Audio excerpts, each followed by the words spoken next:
Okay, we are live.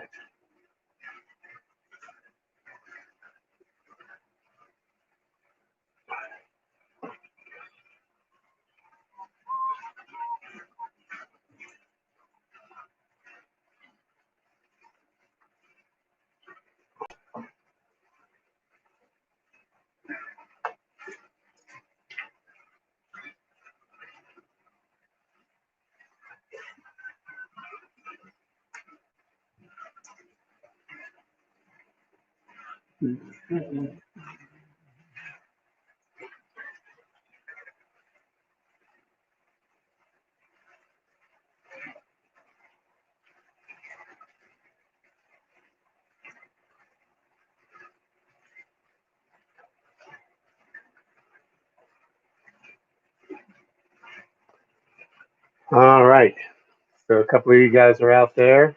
This is going to be an impromptu. First time I ever went live on YouTube. I'm not really sure if it's working or not. So if you can or cannot hear me, give me some feedback on that. This was prompted by a question when Judy and I went live on Facebook last Wednesday evening. Somebody asked, was I always kind of a rock hound, or how did I get into the gem business? And I thought that was kind of a very interesting question, because I really did not take the normal route. I really didn't do my normal route of becoming somebody who's an expert in gems. Basically, at the age of 29 years of age, I somehow found myself in the shopping channel business at HSN. And I quickly learned, being a host, I had to sell pretty much everything, but I learned very quickly that about 50% of the times I was on the air selling stuff, it had to do with jewelry or gemstones. So I basically said, well, if I don't learn something about gemstone jewelry, I'm probably not going to be very long in this business as a host. So I looked around. This was before I ever did anything with the Gemological Institute of America. But there was I signed up for a local class at the University of South Florida. And at that time, and I can't remember her name, but I believe she was the first ever graduate gemologist from the GIA that was a woman. And so I went there to take the class. And to be very candid with you, I expected I would be bored out of my mind. You know, I didn't know much about the science of the gemstones and where they came from, and so so basically, I took this class, and I'll never forget it. The very first thing that she said is, "What do you think is one of the hardest gemstones to get right now?" And most of the people in the class were saying, "Well, rubies or sapphires or diamonds, you know, the big four."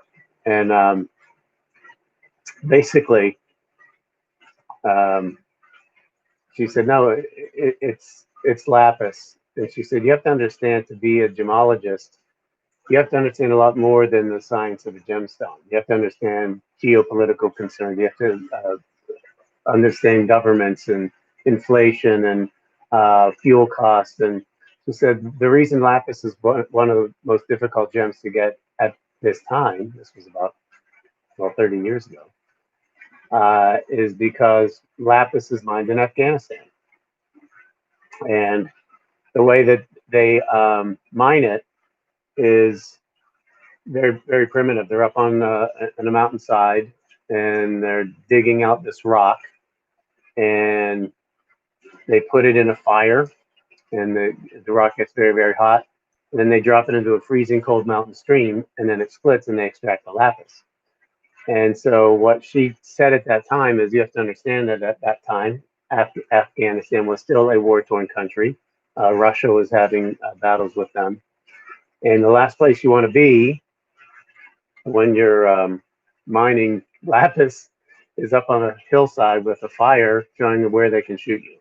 So that made it very, very difficult. And I thought, this is really fascinating to me. And it took me on a journey of learning about gemstones. And I then subsequently got my accredited jewelry professional uh, designation with the GIA. I took those classes rapid fire and became sort of the gem expert at HSN, and then I moved on to QVC and was a gem expert for them. And I started to go to mines, and I wanted to have my accreditation before I started to go to the mines. So that's basically what I did. Um, so no, it wasn't a love of gems from the time I was a baby. I wasn't a raw town kid, digging in the dirt. But it became really a labor of love, and so that's how I got on this journey of doing this crazy business. And I started this YouTube channel. I want to say it was about 6 months ago, and I wanted to do some classes that would let you know not just things about gemstones, but where they come from and where they're mined and what are the hardships that we encounter along the way. Because one thing that I learned very quickly, even after getting my accredited jewelry professional degree from the GIA, um, I learned something every time I went to a mine that you will never learn in a book. The people that have mined, it's very, very difficult. It's in some of the most remote locations on planet Earth to get to these mines. And you learn more by visiting one mine than in all the years of schooling I took with the GIA. That said, for those of you that may be interested in learning, the GIA does distance education. They always have, even before there's ever a pandemic or COVID or anything. I was taking those classes remotely, and then I had to go to New York for a proctored exam to pass, colored gemstone essentials, diamond essentials, jewelry essentials, all of those classes. And but you can do that. You can sign up online. It's gia.edu or .org. I'm not sure.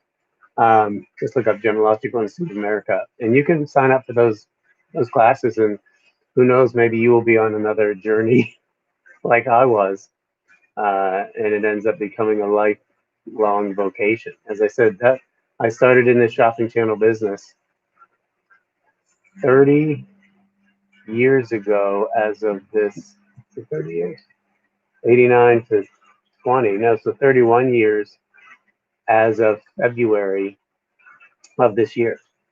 But anyway, I also wanted you to know that I really do want this gem channel, this YouTube channel, to evolve. If I've not covered some material that you want to, there's a ton of gems I haven't done yet, but I'm always open to suggestions of what you would like to learn about. I know that some of our loyal viewers, like Sis, wants aquamarine. I'm gonna work on some aquamarine lessons and have some rough that you can see. I haven't even really done a nitty gritty garnet lesson, and you know how much I love the garnets. And then there's also a lot of those specialty gemstones, and there's a ton of gemstones. I've delved into some of them that you might never have heard of, and that's my favorite thing in this business. When Judy and I travel to the Southwest United States, yes, usually we're looking for turquoise, but when we see, like the first time we saw the number 8 turquoise, that was like a revelation when we went to that mine that's been closed for close to 50 years. When we got the white magnesite, which we call pristine, was one of the most amazing discoveries. And I mean, here it was just laying there, and we made a lot of beautiful jewelry with that. But if you have something that you'd like to know, if there's something you'd like to learn about, I'll be more than happy to adjust my lesson plan to take care of anything that you might want to know. So if anybody has any questions, now will be the time to sound off. I know when we did this on Facebook, which we will do again, we have a lot more of our viewers are Facebook friendly, but we had some really, really great questions when I did an impromptu lesson and discussion about sapphire. So I want this to be your channel. So if you have things that you would like to learn about, just hit me up with a comment. I know that this will live on YouTube after this little impromptu live that I'm doing. First ever live, so I have to watch it back to see if it came out. For all I know, you can't hear me. But I hope you enjoy learning about gemstones. I sure as heck enjoy the business. So that's going to do it for me today. Don't forget, tomorrow, of course, will be Sunday Fun Day with Paul and Judy. And actually, tomorrow will mark our 17th wedding anniversary. Tomorrow. So we'll call it the anniversary edition. Well, thanks again for watching and for supporting this channel. I will see you all next time. Bye.